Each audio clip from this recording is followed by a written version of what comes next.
बैतरणी में बन्याजल प्रभाव में दबिथिबा ब्रिजर स्थिति अनुधान करने को पहुंचला जाजपुर कांग्रेस टीम। जाजपुर ब्लॉक पुराणा बैतरणीर बालेश्वर निकट में जिलार प्रथम विजु सेतुर 3टी स्पान दबिथिबा बेले आगको यह भुशुड़िबार आभास मिली, जहां नहीं स्थानीय अंचल में भयर वातावरण देखा मिली। ब्रिज तलू बाली उत्तोलन होगा फल ब्रिज प्रति विपद सृष्टि करुछि अभियोग होछि।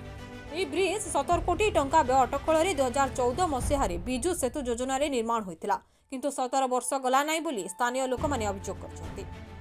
कांग्रेस नेता संतोष नंदଙ୍କ नेतृत्व में एक प्रतिनिधि दल ब्रिज अंचल परिदर्शन करने सह ग्रामवासी आलोचना करते। बेआईन बाली उत्तोलन और निम्नमानर निर्माण पर ब्रिज दबिथिबा अभियोग करिछि कांग्रेस। प्रतिवर्ष सेतुर रक्षणाबेक्षण लक्ष लक्ष टंका मिथ्या बिल करी अधिकारी और ठिकादार चलू करुथिबा अभियोग आनिछन्ति।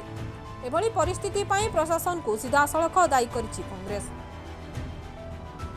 उच्चस्तरीय तदंत करी दोषी विरुद्ध में दृढ़ कार्यानुष्ठान दाबी होछि। अन्यपटे सेतुटी पूर्व अपेक्षा आहुरी दबिबाकू लागिथिबा बेले कोनोसी मुहूर्तरे भी भांगिजिबार संभावना रहिछि।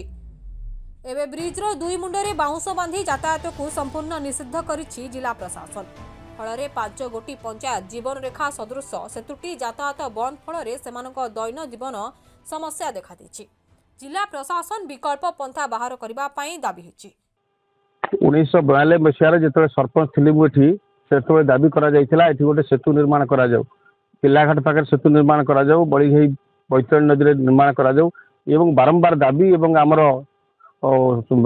कार्यक्रम द्वारा ये सेतु निर्माण प्रस्ताव आसाला प्रथम विजु सेतु भाव में बेलेश्वर पाखे आरंभ कर 2014 मसीह 17 कोटी टंका विनिमय सेतु निर्माण कर 17 वर्ष सेतु गला ना ये हूँ सबुठ दुख एवं आम समस्त खबर विषय कौन निश्चित भाव में ये पोलहटीर आज दुरावस्था सृष्टि है। पोलहटी नई आसी ना भीषण बन्या भी हुई ना कि बिना बन्या बिना नई पोलर 3टी स्तंभ ये बर्तमान दबी जाइए।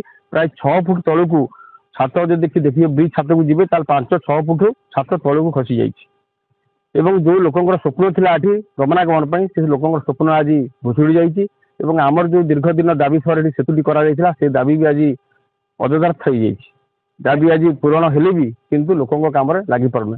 तो ये जो पोल भुशुड़ी ये निश्चित भाव में निम्न मानर कामर एक संपूर्ण परिचय दूसरी तरबरिया भाव में कम कर। तो आमर दाबी से ठिकादार हूँ जंत्री हूँ विभाग कर्तृपक्ष हूँ जो मैंने ये काम सहित संश्लिष्ट थे से अविलंबे गिरफ कर ना निम्नमानर काम कर ना फौजदारी मकदमा करा एवं सेमानंको तांकर कॉन्ट्रैक्टर लाइसेंस को सस्पेंड करा जाऊ एवं जो जंत्री एवं जो विभागीय कर्तृपक्ष मान संश्लिष्ट अच्छा काम बेले से थे अद्यावधि अच्छा से विरुद्ध भी दृढ़ कार्यानुष्ठान नि जाऊ यथाशीघ्र ये पोल किभली भाव में कार्यक्षम हो पार लोकों उद्देश्य फेर व्यवहार हो पार से त्वरित पदक्षेप नापी आम जिला प्रशासन को निवेदन करूँ।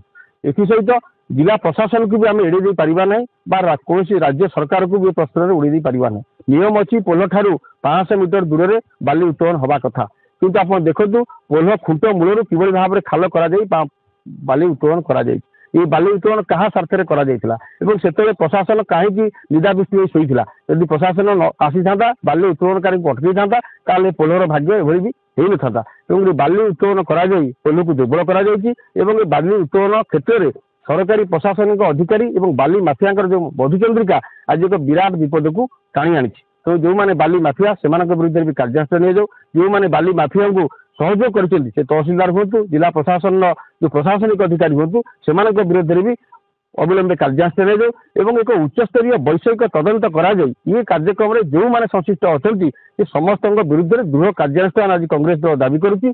आज कांग्रेस दल एक प्रतिनिधि दल आसी पोल क्षेत्र में जो भुशुड़िया जगह आसी आम पहुंची आम संगे बहु कांग्रेस कर्मी मैंने अच्छा पंचायत जनसाधारण अच्छा समस्त भितर आज नैराश्य और क्षोभ देखा देती। तो ये कथा को आम ये सीमित रखुना ये कथा को आगामी दिन में विधानसभा एवं पीआईएल करा जो मैंने संश्लिष्ट अच्छा विरुद्ध दृढ़ कार्यानुष्ठान न नि कांग्रेस दल राजरास्ता को आसो। जाजपुर अभिमन्यु मिश्र रिपोर्ट लिव लाइव ओडिया।